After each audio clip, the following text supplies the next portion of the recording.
C'est assez curieux parce que Jésus ne veut pas qu'on sache la date précise de la fin du monde. Nul ne le sait, ni le jour ni l'heure.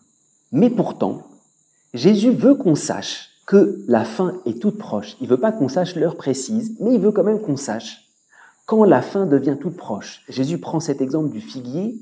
Quand vous voyez les premières feuilles, vous savez, les premières feuilles du figuier, vous savez que l'été est tout proche. Qu'est-ce que c'est que cette proximité qui se manifeste à travers des signes?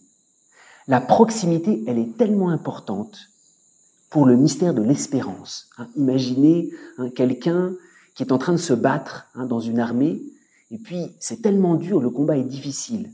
Tout d'un coup, il apprend qu'il y a une armée de secours qui est toute proche. Ça lui donne une force extraordinaire.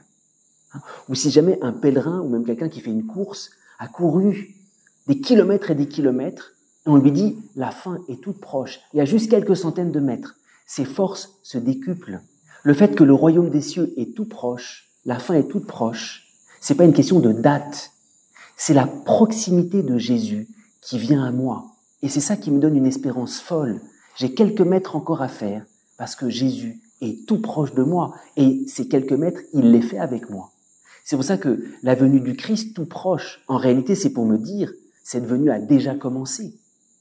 Cette venue tout proche, c'est le cœur de l'espérance.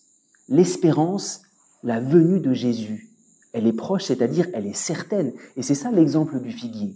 Si jamais le figuier montre ses feuilles, c'est pas que peut-être l'été va venir, l'été est déjà là. L'espérance du chrétien, je suis certain que je suis déjà victorieux. Et c'est pour ça que ce qui me sépare de la fin des temps, ce qui me sépare du reste du temps que j'ai à vivre, c'est comme juste un pas à faire, parce que Jésus est tellement proche que je suis rempli d'espérance et de force pour aller au-devant de Jésus qui lui-même vient me chercher.